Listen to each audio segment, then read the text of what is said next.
who have taken the shelter of the Lord do not become influenced by the material qualities in this world, but of this world. Because they are present in this world, but they are out of this world.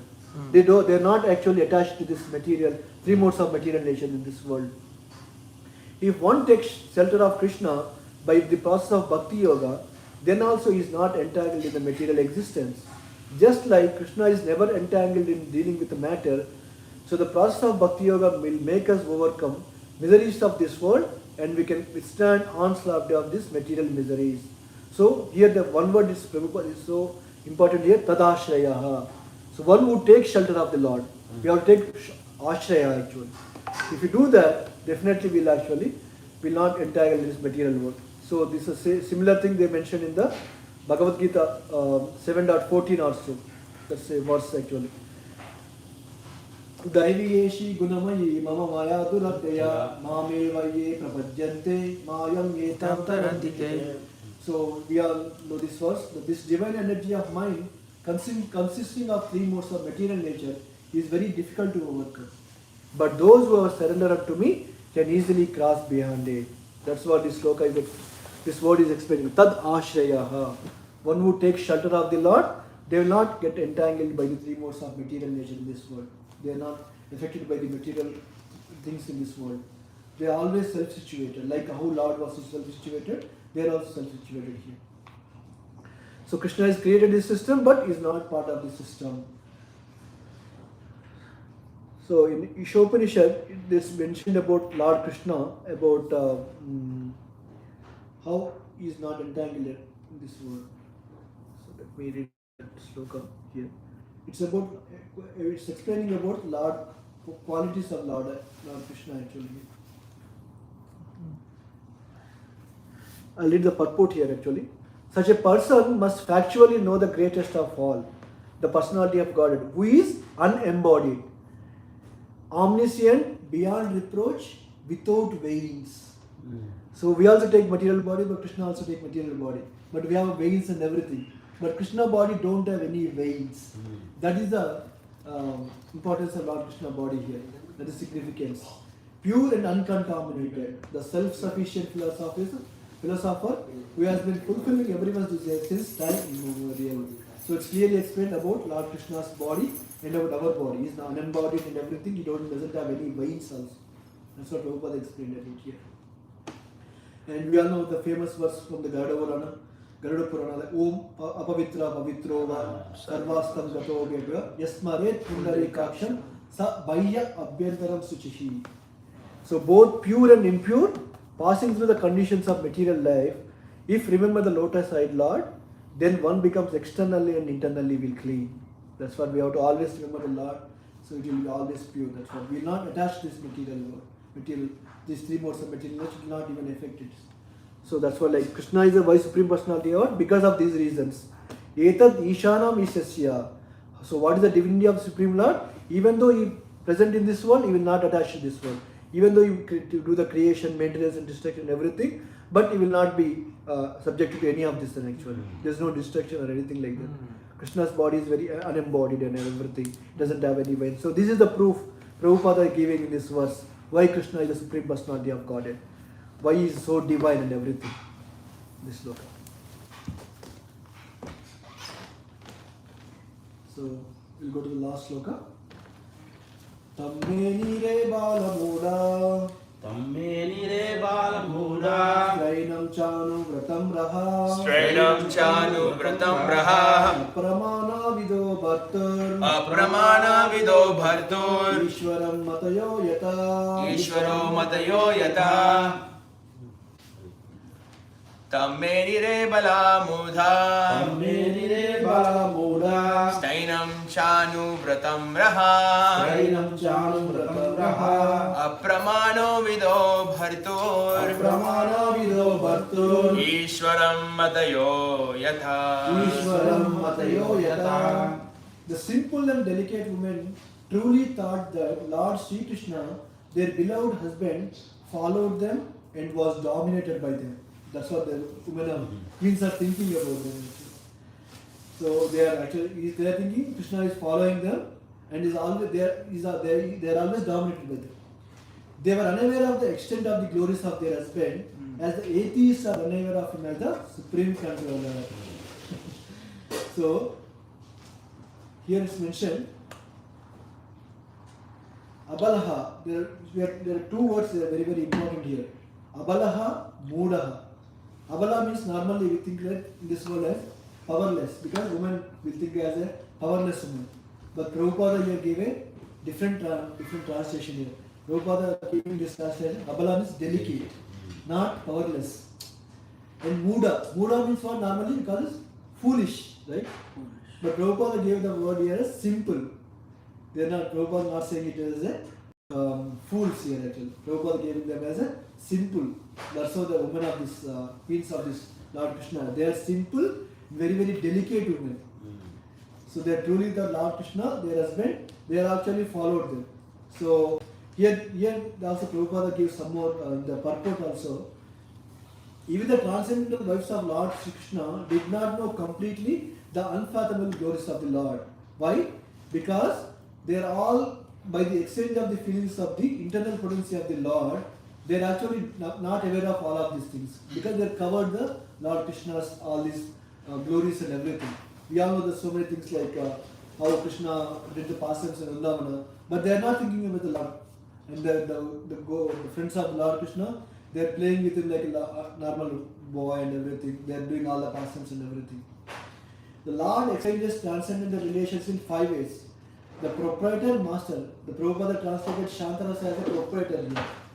Not there are 5 relations: proprietor, master, friend, son, and lover. So Shantarasa means we are always surrendered to the Lord. Here they mention proprietor, the Prabhupada give a word here. He plays exactly like an equal friend with the coward boys, even with the friends like Arjuna. He plays exactly like a son in the presence of Yashoda Maya.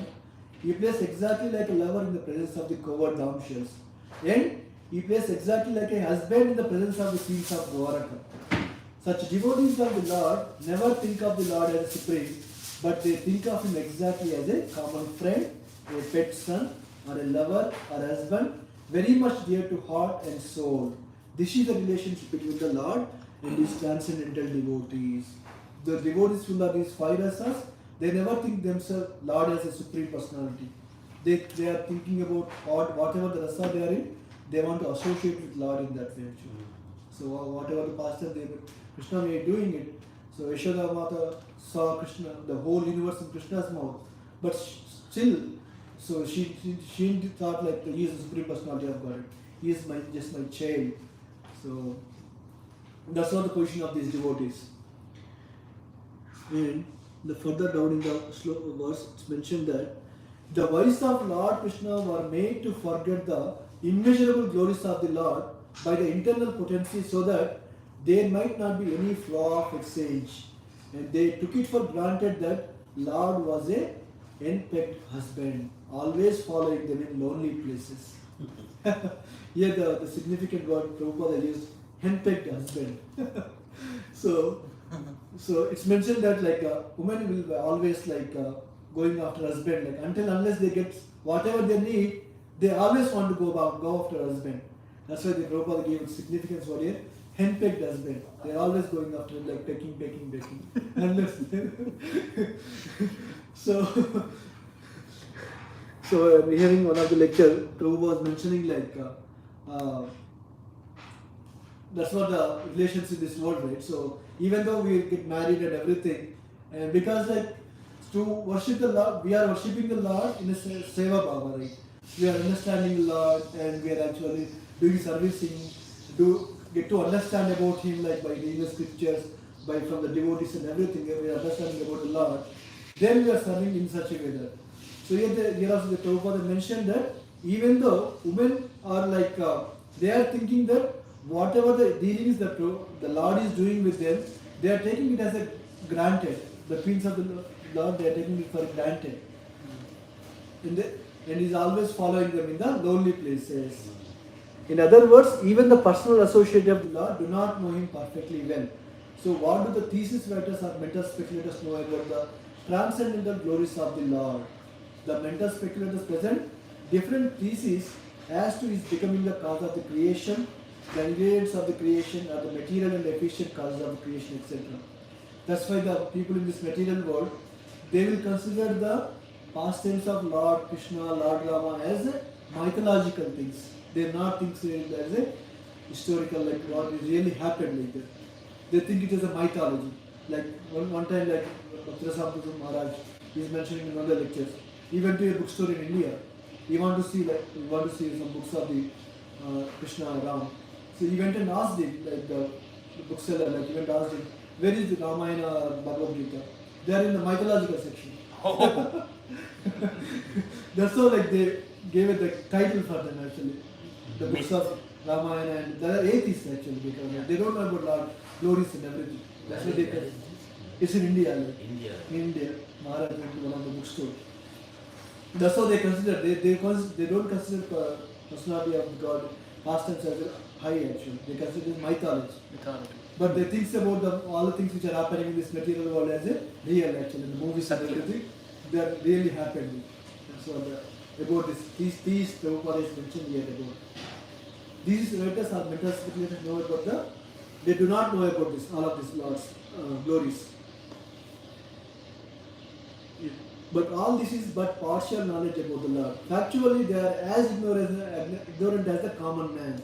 The Lord can be known by the mercy of the Lord only, and by no other means. But since the dealings of the Lord with his wives are based on the pure transcendental love and devotion, the wives are all on the transcendental plane without any material contamination. So that's how we have to understand that the queens of the Lord are not ordinary at all. They are very, very in a higher platform actually.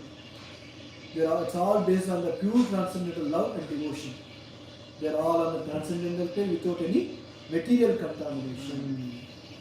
So in conclusion, like this chapter, if you talk about this 11th chapter, this chapter talks about Krishna's entering into the Dwaraka, and it's also explained about how to receive or welcome a guest.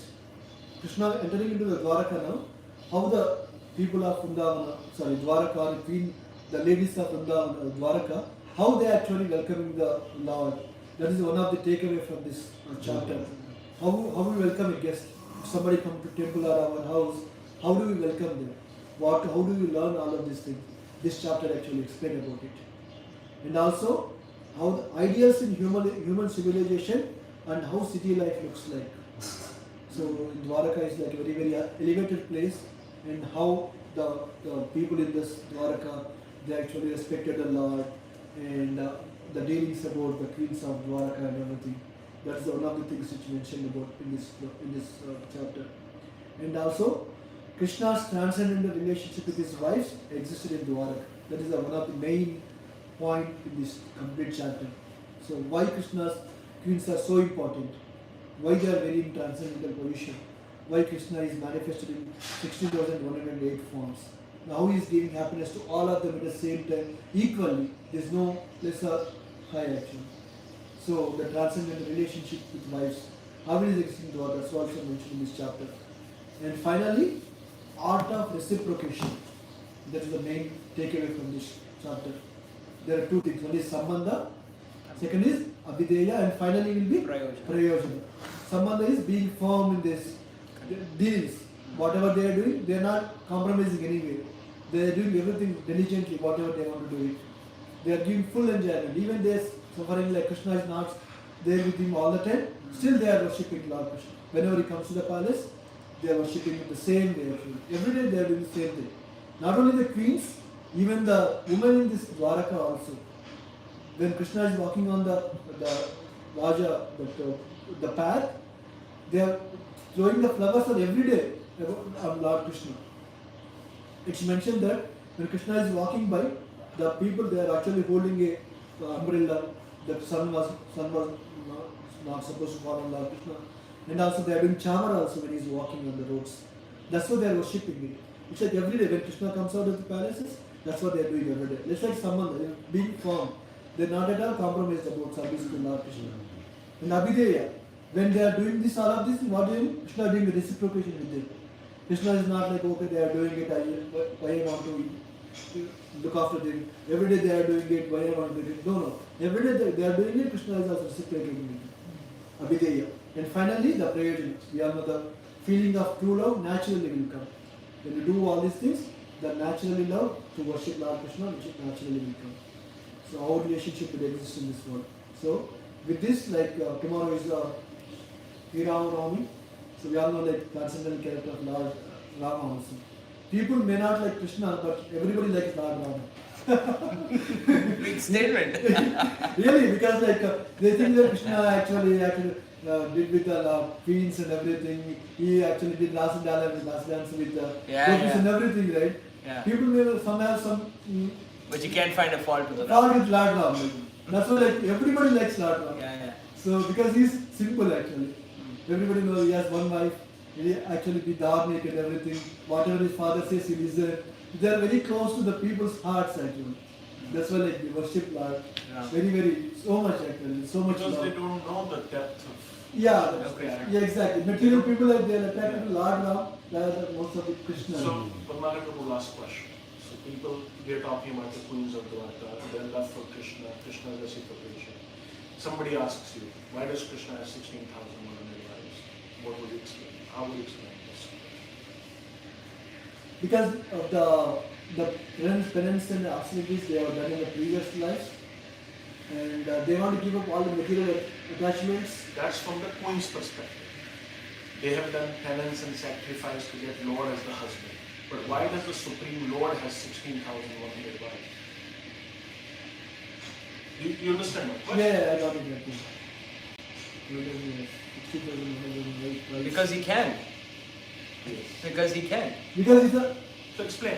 Give some proper systematic points. How would you explain a person who's just beginning to develop faith, or who doesn't know this answer, this question? Rama has one wife.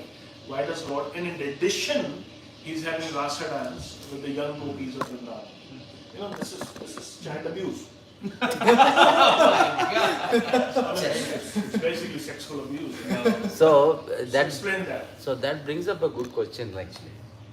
So I don't know whether you have heard this exact same thing what Prabhupada is telling. This was brought to the Supreme Court in the US.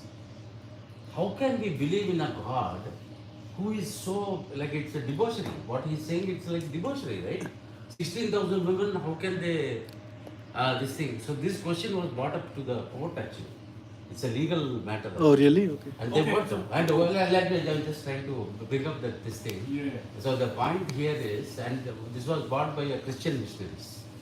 The missionaries, they brought up. So the court asked only one question. So there were like, these nuns brought up this question. The nuns who worship the Lord. And they asked, all the nuns he asked, whom do you worship? Mm-hmm. It is the same Christ they worship. So is that not debauchery? So what he's saying is, this is totally out of context. So you cannot bring Krishna as he was reading in the purport.